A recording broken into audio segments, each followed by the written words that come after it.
गोड आणि अशा प्रकारे त्यांनी सुंदर चिंतन केले. एक्स्ट्रा ज्यादा आणि बोलून वेळ उद्या महाराष्ट्रामध्ये त्यांचे अनेक कीर्तन, रामायण, भागवत आणि अशा कथा चालू असताना त्यांना पांडुरंग परमात्म्याने चांगल्यापैकी आणि मोठं आई भरपूर आयुष्य देवो अशी आणि सावता महाराज जीवन चरित्र कथा ते गोड आणि सुंदर सांगतात. आमच्या बाभळगावाला गेली 5 वर्ष झाले मी पुण्याहून येतो आणि त्यांचं ते सावता महाराज जीवन चरित्र आणि गोड आणि अशा प्रकारे ते सांगतात.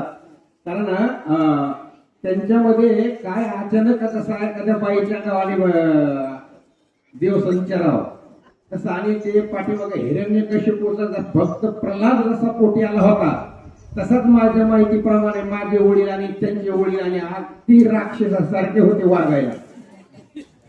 वडील खाणारे त्यांचे वडील पिणारे पण भक्त प्रल्हादासारखा अशा प्रकारे कधी बेसऱ्यांमध्ये सुद्धा आणि गांजे गवतात सुद्धा आणि अशा प्रकारे केळी कशी उगवेल तसं त्यांच्या तुमच्या डोळ्यासमोर आज आणि मुलगा गोड युवा कीर्तन करा हे ईश्वर करो.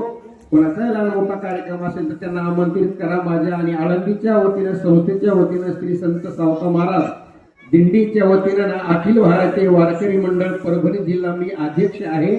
माझी सहमती आहे की या आणि आपल्या मराठवाड्यामध्ये असे कीर्तनकार चांगले तयार झाल्यावर त्यांना सगळ्यांनी अशा प्रकारे पुढे कसं आणि जाता येईल त्यांना अशी आजपासून मी तरी पांडुरंगाच्या आणि साक्षीला सांगतो की माझ्या मनात आणि 1% सुद्धा कसलाच आणि वाईटपणा त्यांच्याबद्दल आणि येऊ देऊ नको नाही पण याकरता एक चांगली टाळी वाजवा.